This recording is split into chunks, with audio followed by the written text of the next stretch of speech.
Good. Uh, yeah, it's been good. Melee is like a roller coaster. Oh, don't I Um, know it? What's yeah. what part of the roller coaster are you on right now? Um, Ice climbers are just like really cool, but like I've only played Falco for like 10 years, and so now it's like a little bug. And it's like I don't know. Okay. Um, Well, what don't you know? Like, what is it about? Like, what has you kind of like? Again, I know that we said we'd probably look at Falco Marth today, but yeah, I'm yeah, curious. Like, what's going on with yeah. Ices? Um, like Ices are just cool. Like the punish game, the whole like solitaire combo. I think it's like fun to grind. Um, And so like I want to like get better at like the punish game, but I don't want it to worsen my Falco. And it feels bad like when I have to like switch like the jump squats and stuff and the wave dashes. Yeah. Um, No, the going from yeah, that's what I found. Like when because I had been Sheik like the vast majority of my career. Mhm. So then even after like, because I also had the benefit of a break between trying new characters, right? But like it's still 5 frame jump squat from a 3 frame is crazy. Like it's such a big difference.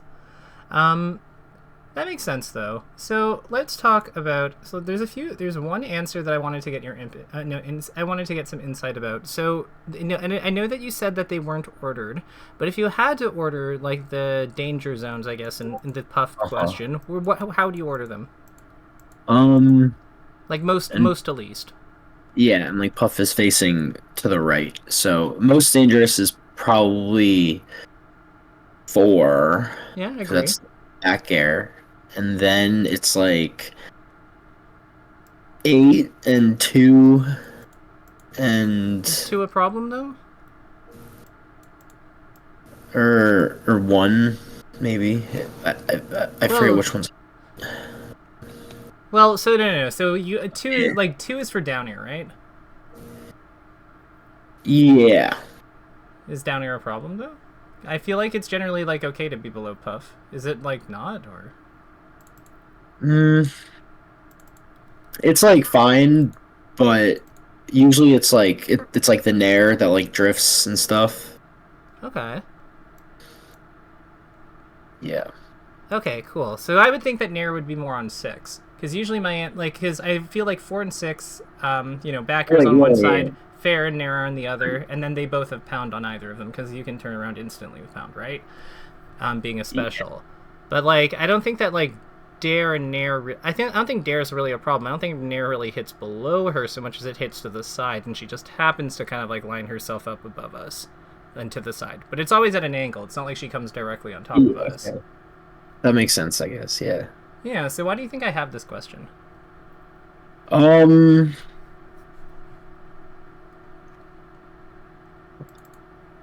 I just to like see like how well we know like certain like hitboxes, I guess, and the threat ranges. That's part of it. Yeah. So let me ask you. Let me share my screen. So let's say that we are. Let's say we're fighting. We're the fox here, and we're doing this matchup. If we were say, if we were trying to like follow the footsteps of Mr. Schwab himself, Mhm. what are some of the fight? Like if Jigglypuff's here, what are some of the positions we're trying to that we see him go for? Like where would he be trying to be relative to Puff? I guess probably either like right under her where like he could up air the Puff, Yeah, or like so outside of where Puff can't like threaten the pounds and stuff and the yeah. yeah, like kind of like here, like kind of like this kind of like spacing, because like she doesn't really have a whole lot Yeah. on her diagonal forward or that behind her, because we've identified 7 and 9 are kind of like a pathway into her space, because we said 4, 6, 8, right? Yeah. So like, Yeah. and we all see like people use these like diagonal approach angles versus Puff. Well, now we know why. It's because this literally represents a hole in her kit that where she doesn't have coverage. So when we're not, when things are happening in neutral, it makes a lot of sense for us to want to be in one of those spots. And her challenge is figuring out how to stop us from being in those spots, i.e., by like using her movement, her massive drift and many jumps to like align herself vertically if we try the diagonal way in, or to like use her fall speed and platform waveland and whatever other tools she can to buy distance so that she can keep us aligned more laterally, because she needs to get us to either one of her sides or to like get us to go above, like directly above her. So Uh-huh. we can see that that's the way the characters move is a function of their goals. Well, is a function of like the weaknesses in Puff's kit. Does that make sense? Yeah, that does, because like the hitboxes and she doesn't have like a projectile or anything. So right, and then on top of that, the other thing about Puff is because she's just naturally resistant. So like that's one part of it. But the reason I like using a floaty for this is because floaties have, especially extreme ones like Jigglypuff and Peach, you can't really just combo them to death as your win condition, can you? Like, you can't just, like, land a down air at, like, 11 on Fox. Like, it's not like Fox or Falcon or something where you land a down air on them at, like, 14 and then they explode. With Jigglypuff and Peach, you land that down air and, yeah, you maybe get 50 damage. Like, sure. Maybe once in a blue moon they explode. But, like, generally speaking, like, you're doing, like, maybe 20, 30, 40, something like that. And then, you know, you have an advantage state, but, like, you're not going to be able to just instantly vaporize them. So you have to win additional exchanges in a somewhat even or slightly advantageous or even moderately advantageous position. So, you know, because you have to win a majority of the exchanges against them because of their explosive punishes and, like, our relative fragility to them. Well, how do you win all those exchanges? Like this. You attack the spots where they don't have anything. I see. So, yeah. Cool, huh? Yeah. So, are you learning anything yet? That's a joke. But, like, for real, can you see any ways, like, this method works with basically any character. Like, you know, you might need to use a bit slightly more precision or describe, like, where to be in different ways. But, like, if we were attacking, say, Peach, we know that Peach doesn't really cover her face very well when she's in the air. Because, like, her up air is only out for a frame or two. Her fair is slow. Her nair, like, bear and dare don't hit that and don't cover her head. So that's, like, one way that you can apply this to other characters in a similar way. Does all that make sense, too? Yeah, I get all that. Hype. So, let's talk Marth. So what's going on with this Marth matchup, and is there anything that we have that we've gone over already that, like, helps us address some of these problems? Or do you think that they're, like... Because I know we've talked about it a bit, but I just want to get your feedback, because, you know, you're a pretty solid player, I know about you, so I like, when working with solid players, I like them to kind of take the wheel a bit. So, yeah, what are your thoughts? So, Marth, I feel like as you said, it's not like punishing a Fox where you hit them and then they explode. It's like you gotta win just like more neutral, or the punish just isn't as prevalent. And so it feels different than that, like in the Fox matchup, because I feel like in the Fox matchup, it's very much the whole neutral is kind of centered around the shine for Falco. Absolutely, all around that. And it's just not like that, I guess, against Marth. And in a similar way, where I don't think Marth is necessarily like fishing, I think, for their own thing, or I guess like they're fishing like for grab. I think the Marths, they just call out my lasers. That's like the big thing. I guess like we talked about that, but it seems like being more broad. It's just neutral seems very like chaotic. It's like, I guess, it's not very organized. Like there's no order to it. Like that's the impression I'm getting. Yeah, so you're trying to like execute this game plan about like control. Like you're clearly trying to control the match in some way with lasers, right? Like that's the plan. Yeah, it's like whether it's being on them with like laser pressure or like baiting their option and then being like aggressive, because I think Mango does that. It's like when Zane will like do like a rising fair, I think, like Mango will like wave dash back at a shield and like the pressure, so it's like the push and the pull constantly, but the risk and reward because of the punish is different than versus Fox. Yeah, so with that in mind, there's a few things that I think that could be worthwhile that could be worth doing here. You mentioned that you have a set for us to take a look at, right? Yeah, I have like a million sets from this guy. His tag is Melon. He's like really good. Ah, Melon. I am very familiar with Melon. Yeah. Louise and Kush may have mentioned him, once or thrice. So yeah, no, he's quite sturdy. So presumably you've taken a look at these already, especially if there's a bunch of them, like maybe once or twice, or like okay. Like a lot. Okay. And what were Yeah, and what do you have any like, notes or like findings from those previous like assessments that we should quickly go over, yeah. or do you think okay? So well, all the time. So But I believe that I'm like linking and talking. Sorry. No Um, worries. No worries. I watched over a few of them before this, like in the past like day or two, whatever. And interestingly enough, we talk all much about the laser, and like in this set, I'm like not I'm not going crazy like with the lasers. I think because I'm trying to do like what I'm trying to do. Like I'm trying to do the counter or the anti-meta thing. So like the problem I don't think is super prevalent in this. But I have another set from a few months ago that may better articulate the laser thing. Okay. So if this set doesn't capture the problem, like that particular problem, does this capture a different problem then? Like probably this was like Q130, but all the games like were last stock, so I must have been doing something right or something at some point, I feel. No, let's look at this. So, which one's more recent? Is this more recent or the other one more yeah, recent? the one where there's not a lot of lasers is most recent. Okay, let's look at Well, the one you sent. Perfect. Okay, yeah, yeah. What with that in mind, so It's probably the smallest. Like it was like lean towards the most recent one, but it's just interesting that we may not see those lasers much. that's okay. So like if this is going to be the standard of our play that we're going to set, that's totally fine. Yeah. Because if this is more recent, I think that's more accurate anyway. So let's do it up. So I'm not seeing your. Okay. Oh wait, sorry. No, it's all good. It's all good. This happens. This happens. It's a-okay. So something right off the bat that I noticed is that like you're getting like lasers pretty close to him. Like this one, he was like you actually like hit the laser on him when he was actually advancing towards you. Like at this kind of range, like what do you think? I think that we actually could just like follow up on him from that laser if we wanted to. Yeah, definitely. Like you could dash, shine, or grab probably. I was thinking JC grab just because like it's like easier, and then it's 3 seconds in. I don't know if we're necessarily in a rush to force a shine or something. Sure.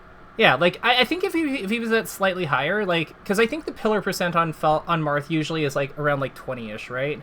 So yeah, if he was closer to that, I could see it like, but he usually starts the dare. So maybe if he was at like 28 or 25 or so, like I could see the argument there. But I think that at like 8, we're not going to get like a ton off like a shine anyway. So yeah, grab being just easier makes I think some amount of sense. Let's like look at these decisions though. So then like you move forward really far. So okay, so this is not something that I'd expect. So like you have this like, so you have this like this spacing set up here. He comes in and like you don't capitalize, which isn't like a huge deal. Like not recognizing that in the heat of a match, I totally get it. But then, like, okay, so then we have this, and then as he's moving away from you, that's when you decide that you want to, like, approach, like, when you want to, like, approach in with, like, it looks like you're trying to ASDI down on something, right? Yeah, like, I think I almost do what I wanted to do, like, I just messed up the shine. Gotcha. So, I guess my question here is, like, if you have this kind of distance anyway versus Marth, like, what else, like, is there a way that we can kind of do what we're trying to do with this approach, but more effectively? Because like you're trying to close distance essentially. Could wave dashing potentially make more sense?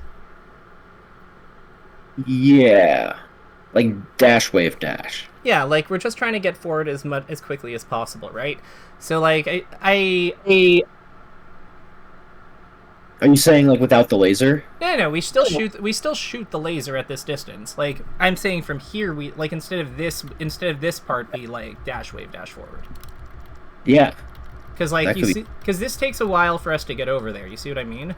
But like if we had wave dashed, I think we might be able to like get there a lot sooner. Yeah. I've been working on dash wave dashes a lot against Fox actually.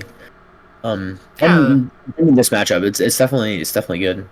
Yeah, like this feels like a spot that we probably would consider doing dash wave dash in, like if we were fighting Fox, right? after Yeah. hitting that laser. So I think that maybe a similar principle applies versus Marth. Like maybe this isn't even like a Marth or Fox thing so much as this is just like kind of a good Falco thing. Like when the opponent, like after we hit confirm a laser and the opponent's trying to like kind of like keep their distance, maybe wave dashing in isn't like that bad here. Because I think that if we get there a little sooner, we might be a little closer and be able to like punish the snare.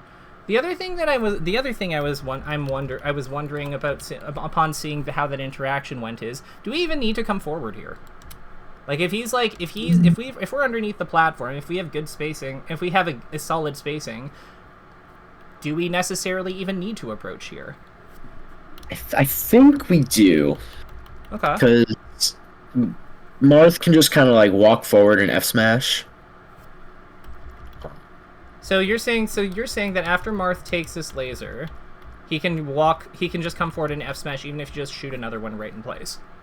I guess probably not right now, but like, I didn't think about me in 0%. Well, I mean, like, I don't really know if like you being at 0 really matters all that much because I don't know if he necessarily has time to like advance. Like, it's not like he crouch canceled the laser or blocked it or anything, right? So, I just think we have time to shoot another laser personally. Yeah, I can see that. I guess.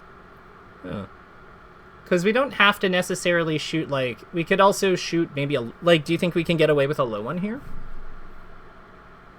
We could probably get it out.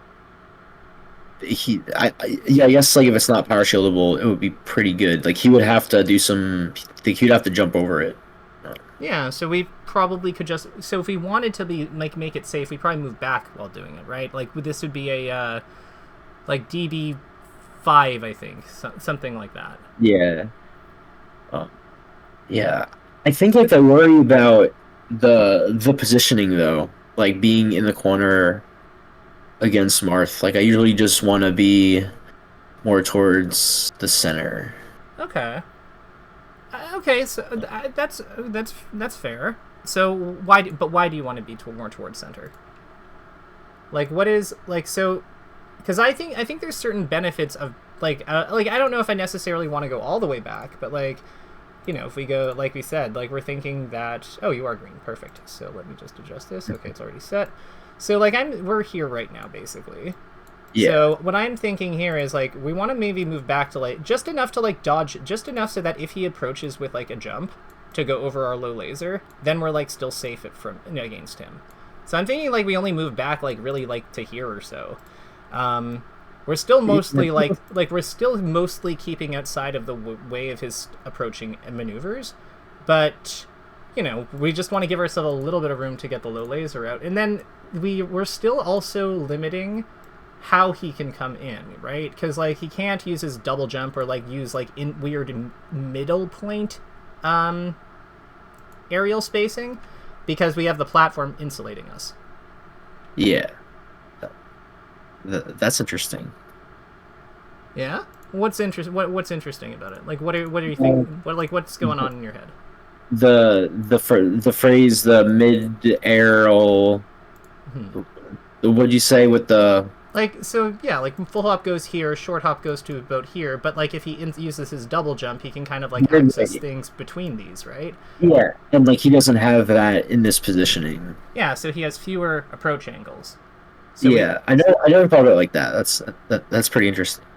Yeah, well, I mean, like we use it versus like Fox and stuff, right? Yeah, like, let's say versus Fox. That's like a lot of it. It's the whole off center position, like where if they're on like one platform, I'm like off center. It's like they can't like do stuff. Well, the other thing is we're also keeping like platform options open for ourselves. Now, you could make a case that like that's not super good versus Marth, which fair, but yeah, I mean, I can feel like a little scared of the ledge. In general.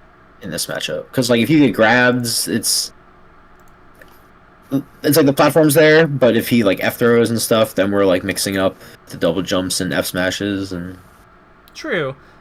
I guess I don't see what's fundamentally like less dangerous about that though, compared to being in center stage when that happens. Because like one of the things about being grabbed here is that like you don't like if you're grabbed like right in the middle, you don't really get to these platforms a lot. Like okay, Battlefield's a bad example because Battlefield is like they're pretty condensed, but like on a lot of stages like they're pretty spread out, right? So like on Dreamland that definitely does like it definitely doesn't help to have center stage like as a avoid the combo kind of thing. Because he can just chain grab you in the middle anyway. That's true.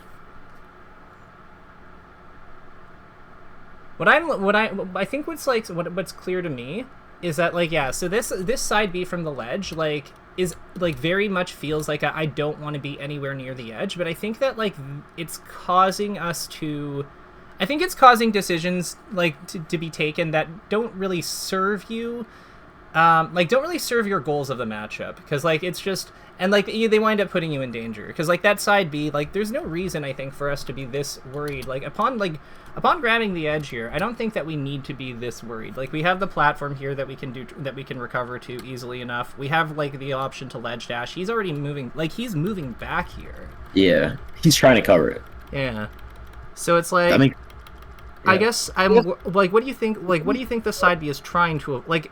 What do you think the side B is trying to stop from happening? I think it's trying to stop me. What's it called? It's trying to stop me from getting like gimped, like down tilted again. Okay, but if he down tilts again, like, is that really like? Do you think is there a way that we can potentially like deal with down tilt like a second down tilt that's not doesn't require such a like an investment? Sorry, like say it again. Yeah, like is there another way that we can deal with like the like because that's a valid concern. Like what if he down tilts a second time? Is there a way that we could like play around that doesn't require us to use like a recovery special in this way? Yeah, I could ledge dash. That's like the optimal. And I probably should have. Could we like refresh potentially? Yeah, but then he down tilts. I refresh with up B. So. Okay. That's like not. I know, but well, that's like the. Yeah. No. So how do you do the refresh? Do you like drop, or do you drop and come up, or do you just like immediately like go like do you do like the hold to the side like up B, kind of like the like the Fox thing, or do you do like drop down, double jump up like up B? The first one. I drop it back. Yeah. Okay. I think that you might find the double jump version actually works really well here, or can work really well here. That's interesting. You don't believe me, do you? I mean, it's more like the refresh is like so ingrained in like the muscle memory. I've like never like questioned it like ever, and so like I just have no muscle memory for the other one. Okay. But I could try. I think so what is it about the up B refresh that you like? It's just easy, and it like does the same thing really as the other like refresh. I guess like the other one is technically like more invincible, but like I'm trying to win like the interaction of like them like coming to ledge. Like I'm never trying to be in that interaction over like they're trying to read my stall. So it never really matters much. Okay. Could we just ledge hop like to the platform or something and like kind of do something with this? I probably could. I think the side B was just easy. But you're definitely right. Like if I like frame perfect like did it may avoid the down tilt. I forget how the down tilt is like timed, but like probably. Well, we can take a look. I mean, like he doesn't even down tilt, right? Like he runs away from you after. Oh, that's true. Yeah. So like, what I would say here is perhaps like perhaps you are playing around things that people are not doing because you're concerned about like the potential like, penalty of those things. But That's big brain. yeah. Well, I mean, like, fear is like it's fear. Like we're afraid of XYZ thing happening, so we're like investing into like protecting ourselves from it. The problem is that like I assume that this guy, like you said, you played this guy a lot. He's probably somewhat aware of like the things that you're worried about, especially if he's experienced versus you. So yeah, this to me is like an impetus for us to like expand our repertoire at the edge. I think that like trying different stalls, I think would do really well. Like one thing that I really like here, let me open up the game real quick. We do like a side B stall sometimes also. So I'm actually trying to get us away from from relying on the specials for these, and I'll show you why. So like, let's say we're like Falco on the edge here, right? So the nice thing, like do you know how edge grabs works? Like you've seen these like this stuff before, right? Yeah, a little bit. Okay, do you know how the mechanics behind any of it, or yay or nay? Probably nay. Okay, so let's actually adjust the camera. That's totally fine. So you'll notice that there's kind of like a box around Falco, right? Yeah. So what that box is like those are the ledge grab boxes, and you need him to have the blue one touching. Like there's another colored one on the other side. Like the red one corresponds with the green on the other side. The blue corresponds with the blue of the edge, which you can see here as I fall off. Like you see that blue part there, right? Yeah. Yeah. So we need the blue part to be aligned with the blue box, which is how like sweet spotting the edge works actually. So, like, you can see here that, like, once I start falling from it, that's when I can instantly snap to the edge. So, the cool thing here is that you can actually, like, modify this based on where the opponent is positioned on stage. So, like, in the example in the match here, like, let's just go back a bit so we can get to it. So, he's really close, right? So if you were like, so I think that what might be happening here is like you're doing this firefall stall here like this, and then you see where like Falco is like going into. It's right where Marth is able to hit him. But if you're doing like if you're dropping and double jumping, you can kind of like hang out below that a little bit more. You have way more control over like where your character is. I see. Yeah. Yeah. And the other cool thing is, like, it also, like, allows you to, like, do stuff like, you could do this, but you could also, like, fall back to the edge. So there's, like, mix-ups here that aren't available, like, when you're just, like, going for, like, maximum speed like this. Like this stuff. Yeah. That's interesting. Yeah. So there's more paths available to you, in a way. And, like, you also have mix-ups with your fast fall, too, because, like, you could, like, if you go above the ledge, because you're, like, potentially threatening, like, to illusion on, you know, if they back off, you can just grab the edge again. And then because they've backed off, you can actually go for, like, greedier stuff, like ledge lasers. I love doing that. It's like they back up because they respect things, and then, it's like the freeze double lasers.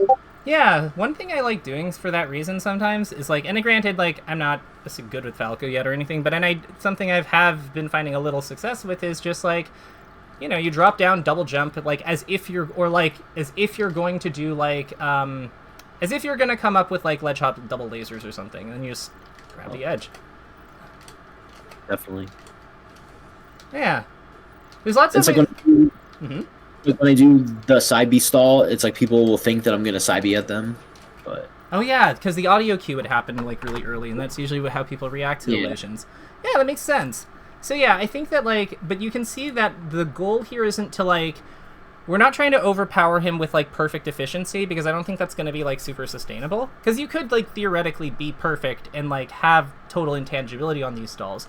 But I think what's more realistic is for us, but I don't think that's, like, super realistic, because we don't usually set the time. Like, we don't usually set all the factors in our edge grab timing, because we're usually being, like, hit off the stage and shit. And we're also reacting to an opponent who's, like, trying to kill us. So because there's a bit more a little looseness there, I think it's good to lean into that. And yeah, just use, like, you know, use the like the stalls and, like, that kind of, like, lead to either that are either flexible with, like, where we can be, or that lead to other pathways onto the stage as part of, like, what we're doing, to just keep our options open. What are your thoughts on that? Do you think that would be something actionable that would be worth working on? Yeah, probably, and that's like pretty like easy to work on. It's just like playing around the ledge a little bit, because I usually don't stall in like those ways. But I definitely see like what you mean, like by like mixing up like how I move with the stall, how like will dodge different things, and Yeah. it's probably worth like mixing up. Yeah, because like again, we don't. The big thing we want is we just want to be at a level like we're still Falco on the edge at the end of the day. Like we can't assume we're gonna win every one of those like exchanges, but I think that like it's a pretty reasonable goal for us to not have to do things that like that illusion as often as we do, so that because we have more confidence in surviving in that spot if we have to. Oh, definitely. I really like how you did that edge guard. That was sneaky. Yeah. Like timing the edge grab at the last second so he'd get battlefielded was good. Yeah.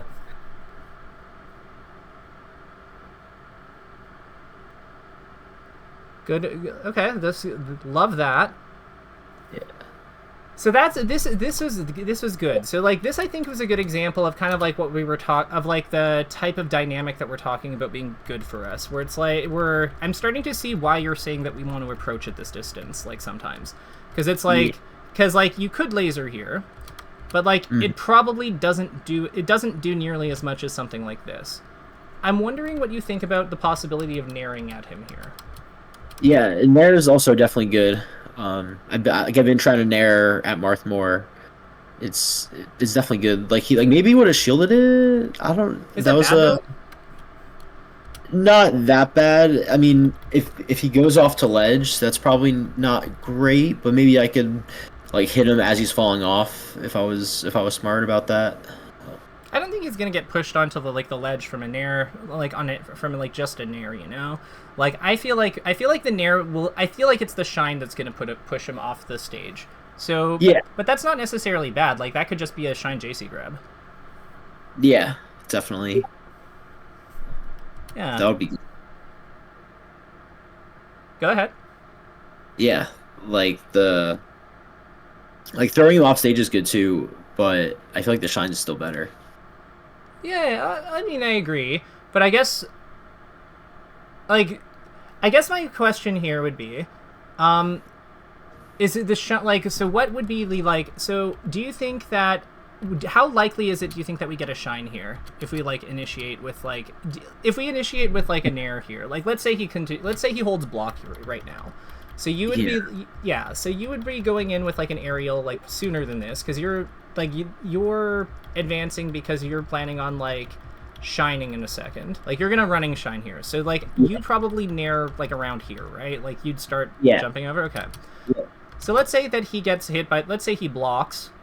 Yeah. Do you think that we're realistically able? Like how? What is the likelihood you think that we'll be able to get a shine here? I don't think it's good. Yeah. Okay. He's just gonna hold shields probably forever. He definitely won't get hit by the first shine, and then double shine is like probably not. And then I could triple shine. I've been working on my triple shines for basically, and like this is like the only situation. Maybe if Martha's like a smidge closer to ledge, but like this is like the only situation where the triple shine is like super OP. Yeah. But I think I think that like we're having to do a lot of extra work for something for like what with Shine JC grab, like especially with Marth's frame data moving out of shield, like I feel like that's such a like it's a much more controlled interaction because every time as we add these additional shines, you know, we're like giving him the opportunity to say like shield DI away onto the ledge or something, and then if we're still going for shines because we can't really like react to shines like perfectly like when we're doing multi shines because we have to do them quickly. I would be concerned about him potentially like I'd be concerned about that the risk we're taking on by like by committing to like a play that requires so many steps might be impacting our margin like less if like it might be giving us less margin even though the shines reward is quite high if we do get it. Yeah, the issue with with like shine grab is that the grab doesn't do much in that percent. Well, I mean, like, but he is at the edge, so like if we forward throw him, like, what do we do? Like, what do you think we do? I guess you're right. If we get like the nair and then it's like F throw from right there, yeah, it's probably good. It's like it'll be some kind of just edge guard mix up, like where Falco can like throw out an aerial, or just like shoot lasers and F smash the ledge. Well, like, So I so guess what, you get like one of those. well, what do you think? Like, well, we don't have to necessarily like leave it up to like chance here. Like, how much? Like, here, let's consult the calculator for a quick second. Like, because I'm curious as to how plus we are, because that's really like what's the big determinant is, right? So let's just see how much stun we're working with. So he's at 19. Yeah. But then this only has the 3 damage hit, so we're gonna need to add 4. So we'll do 23. Yeah, 23 because 27. Right. So let's see here. Thrower actionable in the last hit stun frame. So we're plus 7. I mean, we're plus 7 with him being like somewhere around this area. It doesn't seem terrible. Like, probably enough time to grab the edge, right? Grab the edge safely, which means we can, at very least, like, potentially, like, ledge shot back air, right? Yeah, but it's, like he's just gonna go low and sweet spot. Okay. Does that, like... that doesn't Maybe. always be... Like, but there's ways we could, like, adjust it, though. Like, we could potentially short hop to grab the edge or something, too. If we see him going low. I see there's a mix-up, but I think he could still, like jump fair the ledge, too, right? At that percent? Okay. Yeah, he could.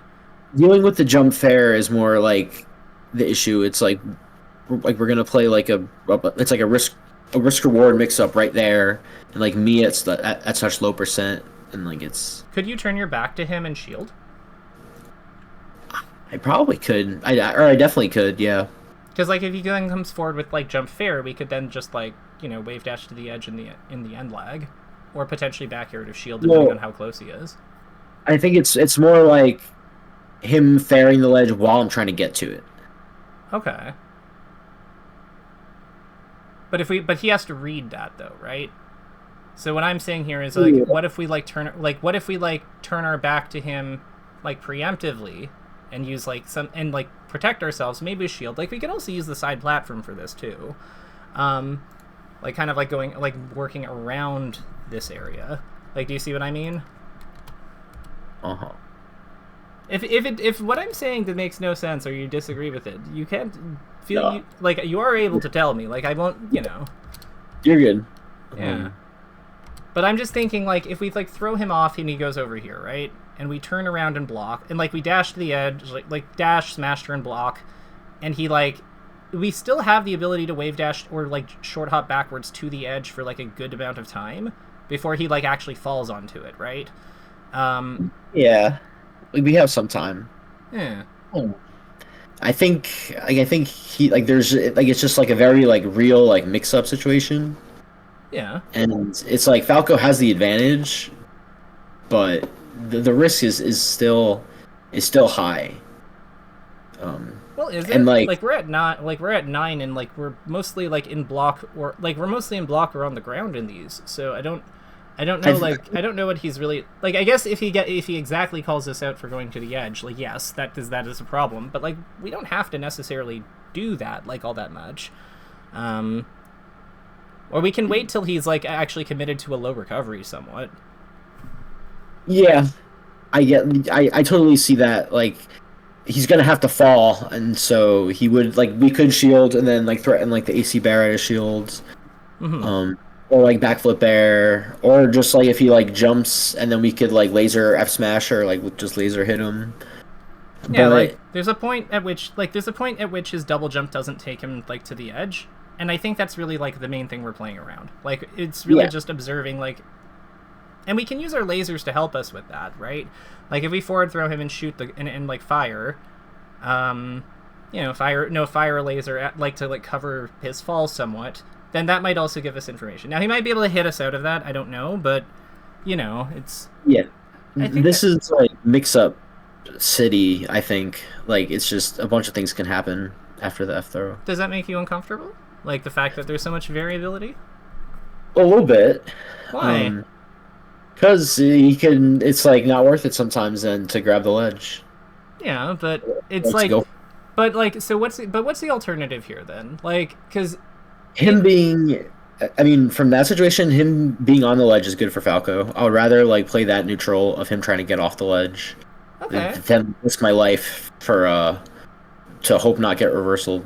okay, and I mean, like, you could potentially up throw him too. Like, up throw isn't like, it's not super reliable, but it sometimes works. Yeah, or you could go for the possibility of the shine, Mm-hmm. and that's the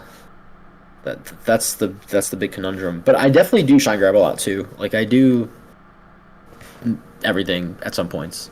Yeah. Okay. This is good. Talk to me about Yeah. so My punish was pretty good in this set, I think.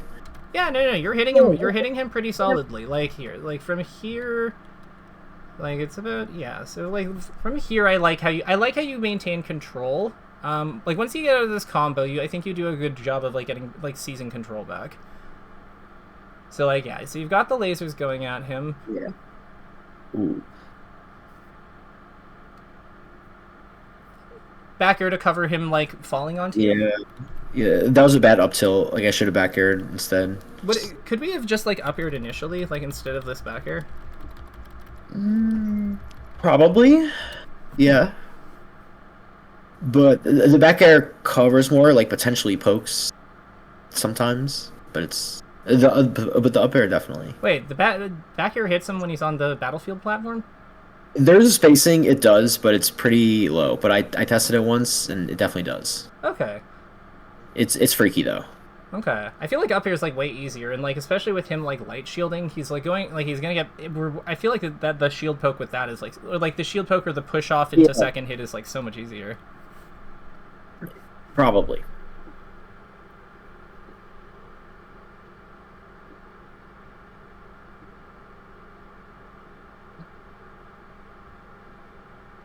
That was a good opening. The way you moved around him was good there. Yeah. Yep. Okay. So this is like the stuff. These are the like the lasers we're talking about. So here's a question. So he's like he's very clearly like committing to power shielding somewhat as a solution. Instead of doing low laser, what if we did high laser on some of these? Yeah, I totally see that. I used to do that like with him and with like every Marth, like the low laser and then you jump over it and the high laser. Okay, but I'm thinking like high laser right away though, because I think that like with low laser we need a bit more space than we had in that spot. You know what I mean? Yeah, and that was the high laser right there. Yeah. Oh, that laser was good, but like what's interesting to me is that like so that one was an approaching high laser. That was great, but like even just in place, like even with some of these in place situations, like when he was like it was a little bit further back, but he was like you were shot low laser. You tried to jump over it, but he was too close. Like in those spots, I'm wondering if it makes sense potentially to high laser like in place. Those like the stalematey spots almost. Yeah, like here. Let's see if I can find it because I think it's important. Like this spot here. So like right about so not like right here. Yeah. Yeah. I think high laser is pretty good. I have to do it more. The issue is they could like dash attack under it, but then I could bait that.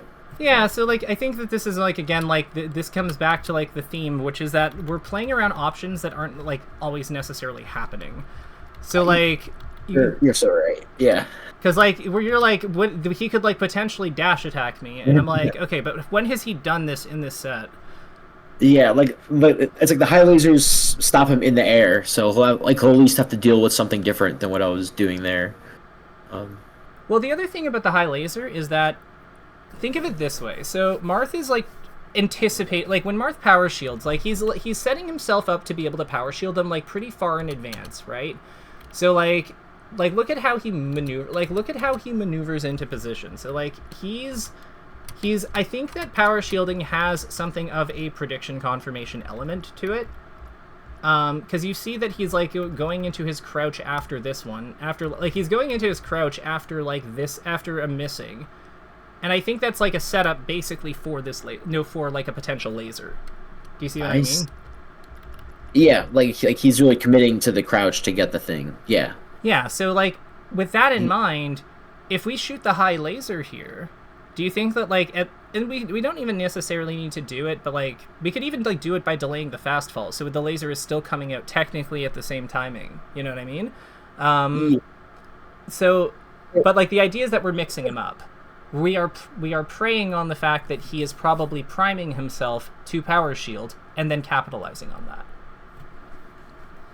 Definitely. I've done some like fake laser stuff with it's similar to this, like where like they're gonna go for the power shield, so like when they're crouching, you do like a fake laser or just a different laser like the high laser. Yeah, so I think that one of the things here is like at this kind of distance, like what we have here is Marth primes a lot. Primes for power shield. So like here I think would be a really good time for like high laser. No. And the thing that I like about the high laser, because I know about the fake laser, but I prefer doing the high, like the delayed fast fall high laser, or just like standard high laser, for one reason. What I hate about the fake laser is that if you are wrong in like how they're doing their power shields, you do not get any like you don't actually fire anything. So there's nothing happening that is actually controlling his space, because like think of it this way. So let's say he crouches and the laser goes over him. He sees the lasers going over him, so then he then advances, right? Well, in that sort of hypothetical, like Marth would probably be like, I've already sent this to you, so don't worry, you're going to keep the picture. But in that sort of like situation, like the laser's like probably here. Marth is like able to act, but so are you. So you know that like when you're dealing with the like scramble situation that's happening next, you know that Marth can't be coming in with an aerial, which means that like what you have to worry about is like more restrictive. I think that's one of the strengths of these high lasers to like, as a check for power shield, because they still take away like one of Marth's main like ways to get in on us, even if they don't stop him from moving completely. Do you see what I mean? Yeah, I think I do. Yeah, so what is your understanding? Like, because this one's, I think this concept's important. So what are you taking from this, I guess? Like mixing up your opponent based on knowing that they're going to crouch, and then the high laser should, like, it restricts them. Knowing that they're going to power shield. The crouch here is just a sign that he is priming for them. That's just a piece of evidence that we can take from looking at this match after that shows us that, because crouch power shielding is a very common Marth power shield setup. But like but continue. So like we know that he's power shielding. So how are we working with that? And like the high laser, he's gonna like see it, and he's gonna act as if it's like a low laser, but it's the high laser. Because they come out at they do come out at similar timings at the end of the day, especially if we especially if we decide for them to by delaying a fast fall or something, right? So with that information in mind, but what's the benefit of this over the like fake laser though? Because that's the real thing I'm trying to like drive. Oh, yeah, the fake laser, like, you're not actually controlling anything. Like, it's just like all like fear. Like there's no like substance that's actually like taking up space. Yeah, it's a bluff. Yeah. Okay, perfect. As long as we understand that, then we good. Yeah. And just, I know that we are like nearing the end of. I just want to make sure that like I should have done this sooner, but like, is this stuff we're going over like from this looking at this, like, is this kind of like the kind of stuff you were hoping for? Like, are we like, is there value in like what we're looking at? Is this working for you? Yes, this is working. Okay. I've got some things to practice already. This is good. Phenomenal. So, with that in mind, there's one thing I'm curious if you will be open to trying it. It is. Sure. It has to do. So, when you're like, if you were looking at this match, like if we froze the match right about here, I have a like. With Falco being at 26%, what would you say the main move Marth is looking for on you is? Like, if you had to anticipate what Marth is gonna like go for, what would it be? What move Marth is gonna in general? Yeah, like what move is he trying to hit? Up tilt or up air, but probably up tilt or grab. Okay, but if you have to pick one, which one is it? Grab. Okay. Or up tilt, because grab just leads to the up tilt. Okay, but like if he's starting it with the grab, then it makes sense for us to be playing around the grab. Okay, perfect. What if we were at, say, 130? What do you think Marth would be looking for then? 130, probably F smash. Okay. What if we were at this percent, 49? What do you think he might be looking for here? Or 62 actually. Yeah. Even a grab still. Oh, wait a minute. Well, we're above him, like on the platform, so like I think it makes sense that he went for up air. But like we could make a case for like the move I was considering was fair. Does it make sense for him to like look for fair? I guess it does, but mainly because it leads to the grab. Mm-hmm. But like again, so the purpose of like what we're doing is we're trying to figure out what move he's gonna start things with. So like if we were at 0, we know it's gonna be grab because very few other things work, right?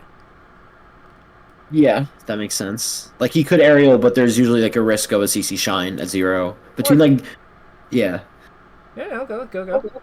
like between like 0 and like 10 or 15, it's like you got to watch out for the CC shine. So it's like you got to aerial and then they grab. Yeah. Do you play ranked? Yeah, all the time. Like, too much ranked. How would you feel about... So what I was going to propose is, because I find that there's... Like, one thing I think that would help you is a method for getting out of your head. What I mean by that is you're playing around things that aren't actually happening. So I think we need a better way to be in touch with the things that are happening in the match. So what I was going to suggest is, because this is a method I use with like some other that I've shown other learners, and they usually report like that it, mixed results, but generally they find it helpful. So we would queue up a ranked set, and when the match loads, and like when you're at 0, you're gonna look at your percent and hypothesize what the opponent wants to hit on you. So if we're fighting Captain Falcon, what do you think it would be? At 0. What they want at 0, grab. Perfect. So that is what we're going to. That is what we're going to like say. We're just, like, you're just going to tell me I think he wants grab. That's it. Now the purpose of this is when he actually hits you, you're going to tell me what he actually did. So it's like, oh, he went for bear, and like it's like I said he wanted grab, he went for stomp. What I want to stress is the goal of this exercise is not to be correct. So like if we hypothesize that Marth wants grab and instead he hits us with like 3 down tilts, that's fine, because we made him do 3 down tilts. And really, like, that means that we made, like, if we avoided his grab well enough that he had to hit us with 3 hits to like get us out of early game, we are thrilled. Mm-hmm. That is wonderful. So we're trying to like cover the main thing. Yes. That I see. Okay. But we're also we're also acknowledging what they actually did. So the whole purpose of this is that we have our like expectations, and then what they actually went for, and then we are weighing those things. We are like using that comparison, like as we observe that where we're correct, where we're not.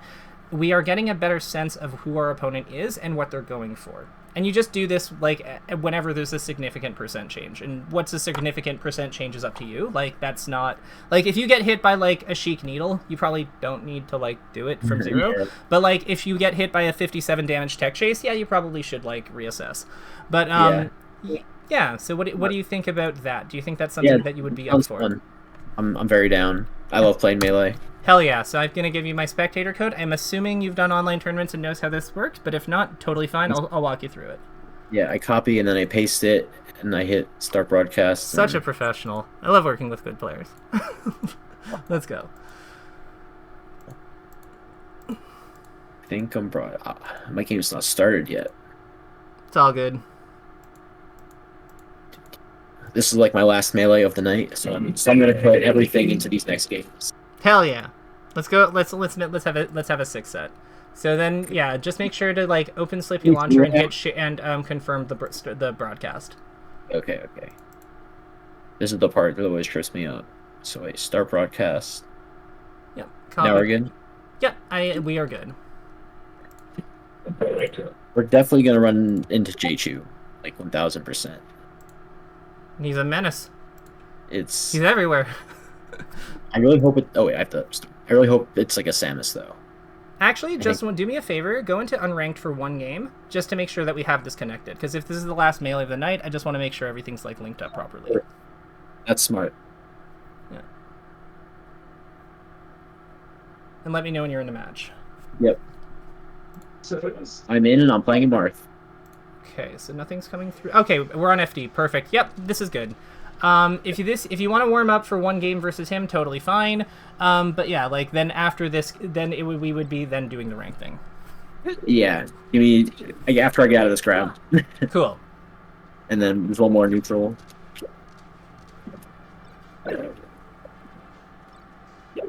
No, I missed fast fall there. I saw that. All right. Yeah. Wow.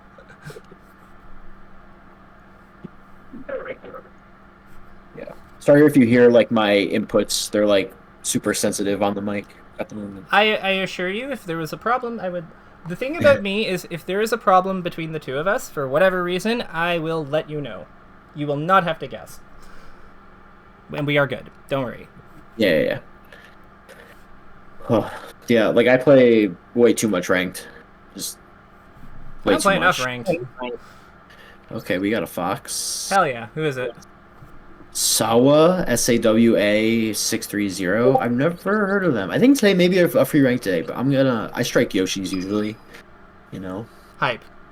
Yeah, it's The a free usual. rank day, so like yeah, there's gonna be more people on. We might not know everyone. That's okay. We're going Battlefield. So I'm looking out for. I'm not trying to get grabbed, basically, or up smash. Okay, so like grab an up smash. There you go. So he went for shine there, and then we got So the up air, falling up air, cool. So now I'll let you take over from here, and yeah, just. So you're at 11. What does he want? Same things. Grab an up smash. Perfect. What is he actually going for though?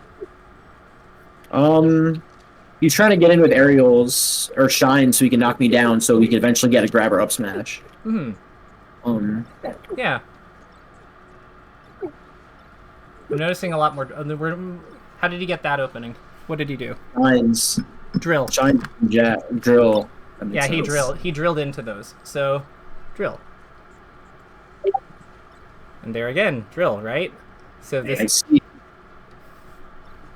It's interesting how like what we think that we have to look out for isn't always what we do have to look out for. So like this is the purpose of like of this like method. So at 66, what does he want? He wants to knock down. With, just name the move. Trust your instincts. It's all good. Nair. There you go. We're playing around Nair.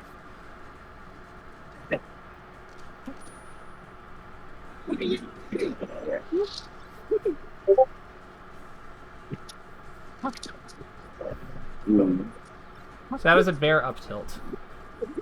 Yeah.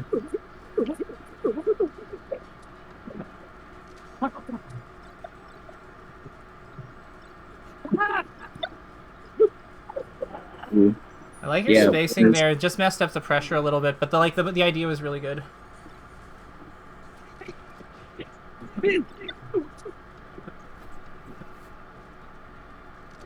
Ooh, that was bad.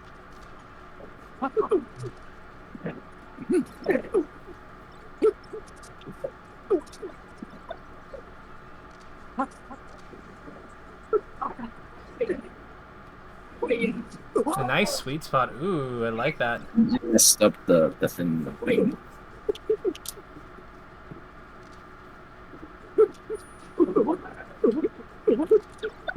Nice. I saw what you did there. You did something new. Like the laser land is so good on side plat. Mm-hmm. Or we're looking for grab again.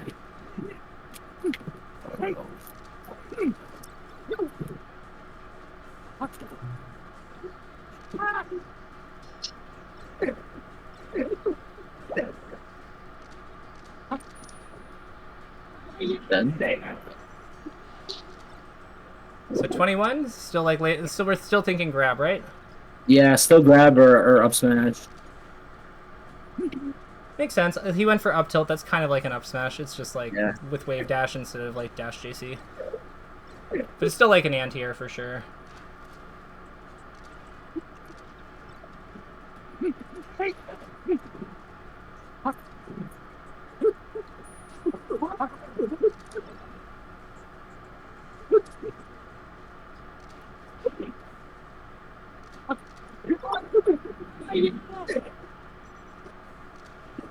Hell yeah. It's just... Watch. That's fine. You set up your checkmate quite well at the end with the laser F tilt. It's good. You didn't let him land. That's a Ginger thing, because the laser F tilt's true. Like, it's true combo. Oh yeah, I know that. Like, that used to be way back in the day. That used to be called someone else. But yeah, no, it's definitely the Ginger now for sure. Like, I used to be the forward or the PC Chris, like way long time ago. But yeah, it was good even then. Because, like, yeah, like... I do think the big thing that, like, Ginger does that, like, kind of, like, old-school, like, laser F-tilters did not do it as well is, like, the way he, like, maintains the spacing. Like, granted, a lot of it's modern tech skill and such, but, like, the way that he maintains that spacing to, like, kind of smother you with it at, like, mid-percent, like, middle-high percents is, like, that's, I think, what really makes it the Ginger. Yeah.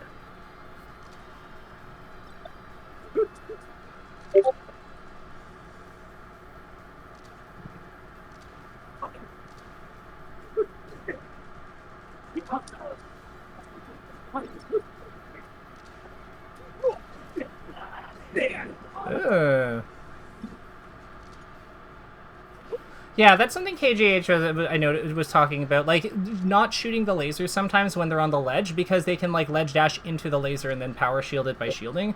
So, like, just letting, like, so maybe, like, just, like, disengaging using, like, a side platform or something, and just, like, not really challenging the ledge dash, because you don't have to. Cool. So, like, how that would look is when he grabs the edge, we basically just, like, fuck right off. Oh, yeah. Beautiful. 31, still same things? Yeah, mainly up smash. Ooh. You know, I noticed that you play around up smash a lot, but he hasn't actually gone for all that many up smashes. Sure.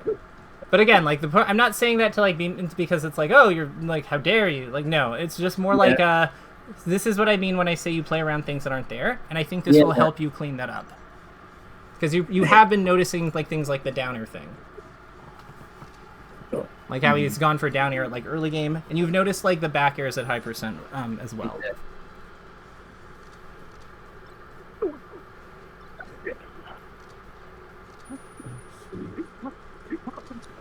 Ooh, wow. He did it. See what I mean? So maybe if he grabs the edge, we just, like, disengage. Like, if we drop the edge guard, we just don't, like, even bother. Like, we don't even bother trying to, like, screw around with it. It's what, like, I'm not saying that's the right play, but it's, like, what Kalindi likes to do. And I think that there's some logic to it. I quite like it, personally, but... I don't know, like, I think that Bobby is definitely, like, a more... Like, Bobby would pressure. Then Fiction would definitely, like, fire lasers there, so... Yeah. And, like, they're good. They're really good, too, so, you know...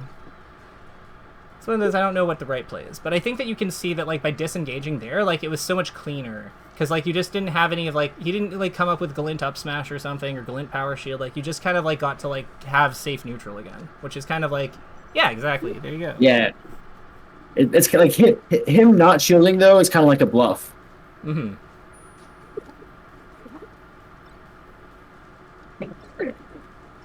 Yeah, and, like, again, you'll figure out, like, how to make the system your own and, like, how you best, like, work with it. But, yeah, it's a... I think that there's lots of things to think about. Yeah. I probably could have recovered. Probably. Alright, lock in. Yeah.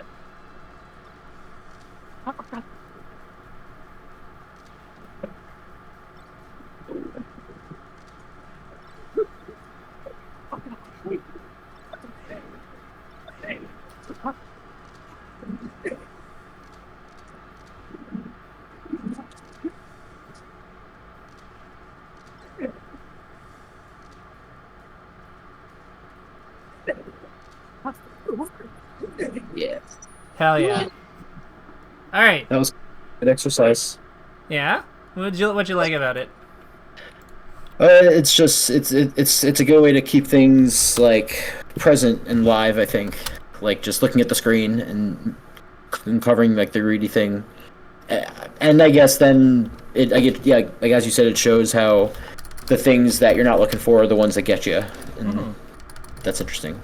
Yeah, so like we'll be like So I'm gonna call this one key takeaways PvP opponent goal awareness, and I'm just gonna say that continue to implement the check your percent and hypothesize method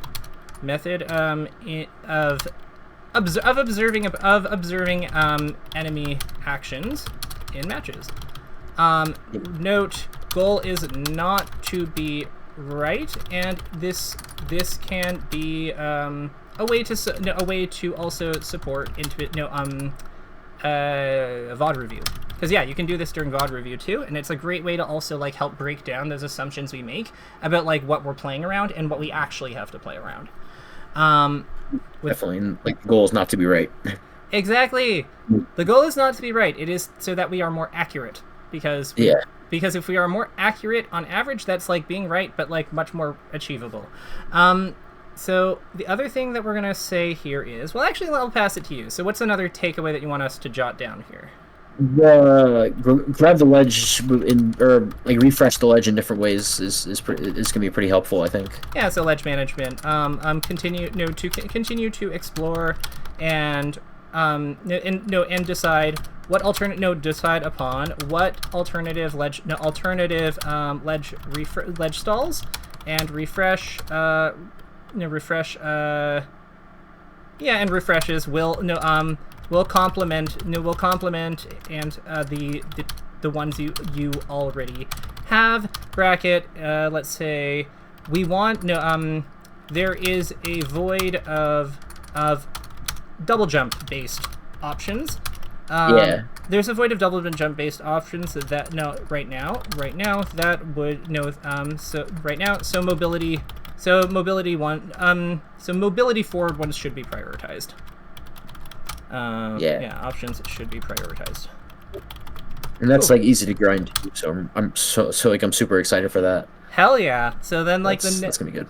The last one I'm thinking is so I think that we talked brief. I think that the big thing here is anti-power shielding. So I would say that high laser I would say that more high laser, but it's not so much more high laser. It's more about internalizing.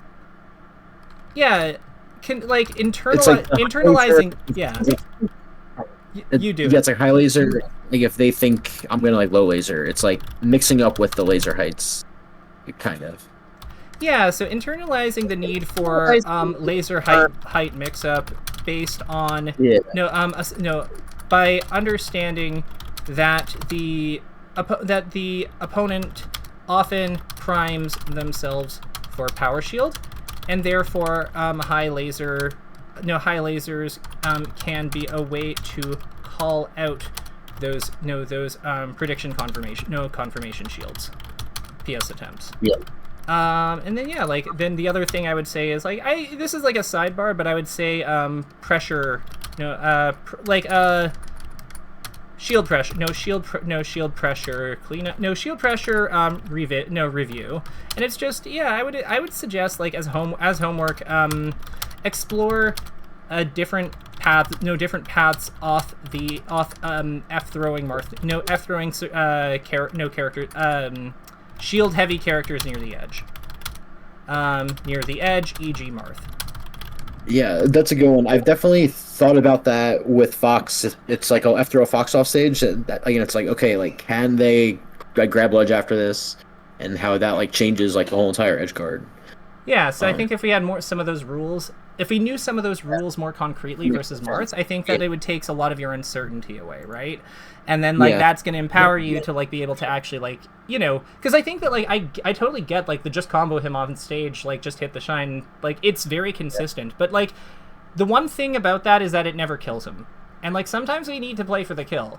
And having a firmer sense of when that's worth it and not worth it with your gimp attempt throws, I think that could do you a lot of good.